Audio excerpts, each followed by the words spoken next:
Hello বন্ধুরা, আজকে আমি আপনাদের পাতলা করে মাটনের ঝোল রান্না করে দেখাবো। এই হলো মাটনগুলোকে আমি জলে ভালো করে ধুয়ে নেব। মাটনগুলোকে ভালো করে জলে ধুয়ে নিয়ে জলটাকে ঝরিয়ে নেব। প্রথমে ওকে আমি একটা বাটির মধ্যে নিয়ে ম্যারিনেট করে নেব। ম্যারিনেট করার জন্য দই, হলুদ গুঁড়ো, লঙ্কা গুঁড়ো, টমেটো, কাঁচা লঙ্কা, সর্ষে তেল, অল্প করে নুন নিলাম, না হলে ভিতরে নুনটা ঢুকবে না মাটনের। দিয়ে আলুগুলোকে প্রথমে ভেজে নেব। আদা একসঙ্গে দেওয়ার পরে ভালো করে মাটনের সঙ্গে মাখিয়ে নেব। 20 মিনিট ফ্রিজে রেখে দেব। ফ্রিজে রাখার পরে তারপর রান্না করব। দেখুন আলুগুলো খুব সুন্দর ভাজা ভাজা হয়ে গেছে। আলুগুলোকে আমি বাটির মধ্যে তুলে রাখলাম। আলুগুলোর খুব সুন্দর কালার এসেছে। পরিমাণ মতন তেল দিয়ে দিচ্ছি। গরম হয়ে গেলে আমি অল্প করে কালার হওয়ার জন্য চিনি দিয়ে দেব। ফুটে এলে তেজপাতা, শুকনো লঙ্কা, এলাচ, গোটা জিরে, লবঙ্গ, দারুচিনি, এলাচ সব দিয়ে একটুখানি ফুটিয়ে নেব। রসুনটা একটু ফুটে যাওয়ার পরে এবারে আমি আদা দেব। রসুন ভালো করে ভেজে নিতে হবে, না হলে মাটনের গন্ধ ছাড়বে। রসুন ভাজা ভাজা হয়ে এলে আমি এর উপরে পেঁয়াজ কুচি দিয়ে দেব। নুন দিয়ে দেব। নুনটা একটু কমই রাখবো, কারণ আমি মাটনে একটু নুন দিয়েছি, আলুতে একটু নুন দিয়েছি, তাই। হলুদ গুঁড়ো, কাশ্মীরি লঙ্কা গুঁড়ো দেব কালার হওয়ার জন্য।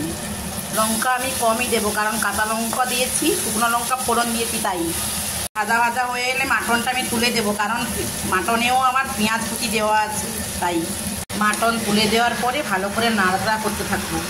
মাটনগুলো নাড়াচাড়া করতে করতে আমি আলুগুলো দিয়ে দেবো, কারণ আলুগুলো সেদ্ধ হবে। তারপরে আমি থালা দিয়ে ঢাকা দিয়ে দেবো।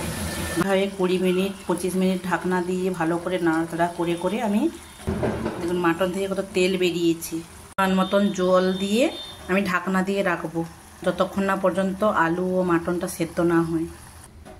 মাটন সেদ্ধ হতে সময় লাগবে, কারণ অনেকক্ষণ। এখানে পরিমাণের চেয়ে একটু বেশি জল দিয়েছি, দেখুন এই ফুটছে, কারণ মাটনগুলো সেদ্ধ হতে সময় লাগবে। আর এটা আমি মাটনের ঝোল বানাচ্ছি, তো তাই। 50 মিনিট ফোটানোর পরে আমি দেখে নেব মাটনটা সেদ্ধ হয়েছে নাকি। হ্যাঁ, সেদ্ধ হয়ে গেছে। দেখুন আমার মাটনের ঝোল একদম রেডি। এর উপরে একটু গরম মশলা আমি ছড়িয়ে দিয়েছি।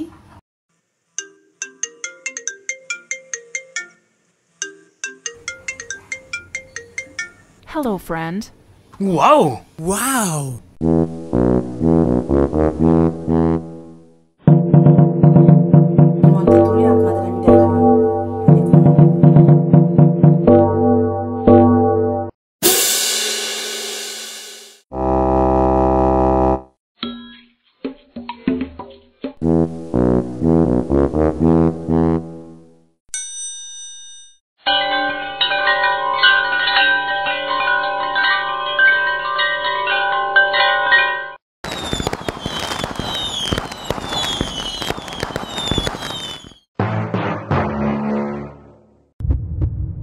আমি সেরকম বেশি কিছু রান্না করিনি। স্যালাড, পটল ভাজা, মাটন, আর তার সঙ্গে লেবু আছে আর দই আছে।